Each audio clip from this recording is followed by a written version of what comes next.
안녕하세요 여러분, 반갑습니다. 지난번에 에어팟을 꼭꼭꼭 가져야만 하는 이유라는 제목으로 에어팟의 장점에 대해서 이야기를 했습니다. 저도 에어팟을 늘 사용해 오고 있는데 이게 진짜 장점이 많긴 해요. 특히 저는 새벽에 영상 편집을 할 때 에어팟을 사용해서 편집을 하는데, 영상 편집이 끝나고 에어팟을 끼고 있는 줄도 모르고 있다가 한참 동안이나 있다가 뺀 경우가 몇 번 있습니다. 그 정도로 편합니다. 어쨌든 오늘은 에어팟의 장점에 대해서 이야기하려는 건 아니고요. 에어팟을 절대 사지마 라는 제목으로 에어팟의 단점에 대해서 이야기해 보려고 합니다. 첫 번째로, 에어팟을 사용하면 사용할수록 늘어나는 쇳가루 문제입니다. 아니 갑자기 무슨 과학 시간도 아니고 철가루 얘기냐, 이렇게 생각하시는 분들도 있을 수 있어요. 에어팟 케이스 겸 충전기인 이게 자성을 띠고 있어서 주변의 철가루들을 계속 끌어모읍니다. 일상생활에는 철가루가 굉장히 많이 있습니다. 보통 에어팟을 주머니나 가방 속에 넣어서 다니잖아요. 주머니나 가방에 있는 먼지들 중에는 철가루도 상당 부분이 있습니다. 그리고 이런 철가루들이 모여서 한참 후에 보면은 에어팟 안쪽이 시커멓게 변해 있는 것을 볼 수 있습니다. 굉장히 지저분하게 보이죠? 더 큰 문제는 이 철가루를 매일매일 청소하기는 너무 번거로운데, 그대로 두면 철가루가 아예 에어팟에 달라붙어서 떨어지거나 지워지지가 않는다는 거예요.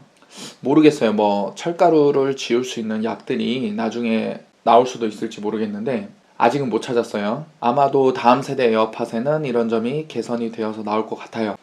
두 번째로, 연동성 문제입니다. 지난 영상에서 에어팟의 연동 편의성을 장점으로 말을 했었는데 왜 이게 단점이냐?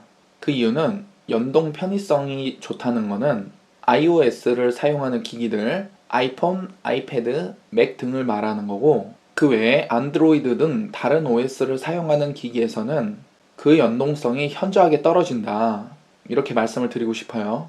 만약에 애플 기기에서 에어팟을 사용한다면은 근처에 가져가서 뚜껑만 열어주면 바로 페어링이 되고, 다른 기기로 옮겨서 에어팟을 사용하고자 할 때 또 그쪽 기기로 옮겨서 뚜껑만 열어주면 바로 페어링이 되죠. 이렇게 페어링을 하는 것을 안드로이드 기기에서 한다고 가정을 해보면은, 안드로이드 기기에서 페어링을 하기 위해서 에어팟에 페어링 버튼을 눌러서 설정을 일일이 해줘야 되고요.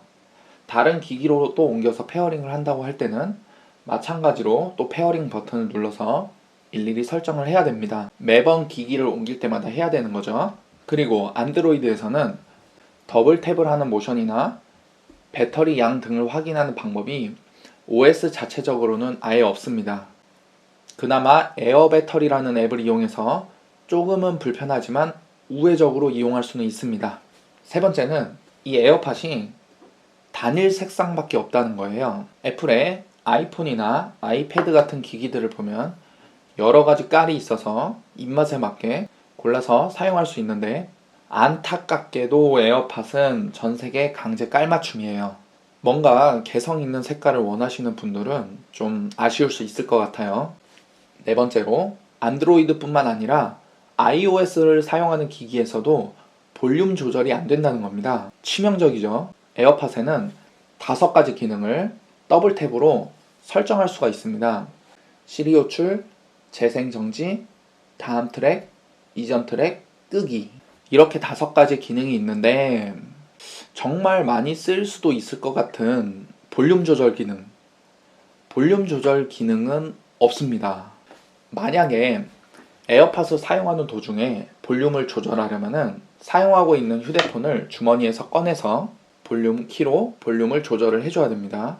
아니면 더블 탭을 해서 시리를 호출한 다음에 시리야, 볼륨 50% 안 되겠니? 라고 말해서 볼륨을 조절해야 됩니다. 아쉬운 점이 아닐 수가 없죠. 마지막, 이게 제일 치명적인 단점인데요. 바로 통화 중 소음 문제입니다. 우선 이걸 설명하기 위해서 에어팟을 좀 보여드릴게요. 에어팟은 아래쪽에 마이크가 있어요. 이 마이크가 있어서 통화 중에 목소리를 이 마이크로 잘 수음할 수가 있습니다. 그런데 착용을 했을 때 바깥쪽으로 마이크가 하나 더 있습니다. 여기 보시면은 점 모양으로 생긴 부분 있죠? 네, 그쪽도 마이크예요. 듀얼 빔포밍 방식 마이크라는 건데 사진처럼 아래쪽 마이크와 위쪽 마이크가 잘 작동해서 수음이 잘 되고 소음을 잘 차단해 준다고 합니다. 그런데 실제로 사용을 해보면은 수음이 잘 되는 건 맞는 것 같은데 소음까지 수음이 되는 경우가 상당히 있습니다.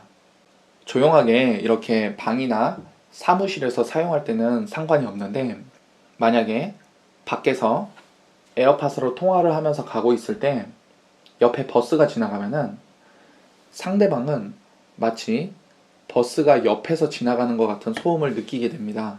에어팟을 사용하는 나는 상관이 없지만 상대방은 그 소음을 고스란히 듣게 되는 경우가 많이 있어요.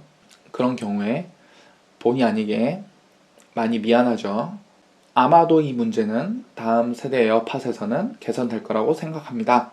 자, 이렇게 에어팟의 단점들에 대해서 이야기를 해봤는데 어떤 단점은 별게 아닐 수도 있고 또 어떤 단점은 나한테 되게 불편한 단점일 수도 있습니다. 어쨌든 좋은 점들도 많이 있어서 많이들 만족하는 제품이니까 여러분들이 직접 사용하실 때 나는 어떻게 사용하면 좋을까를 생각해서 구매를 결정하시길 바라겠습니다.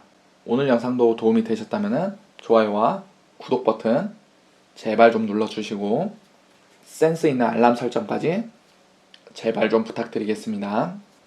감사합니다.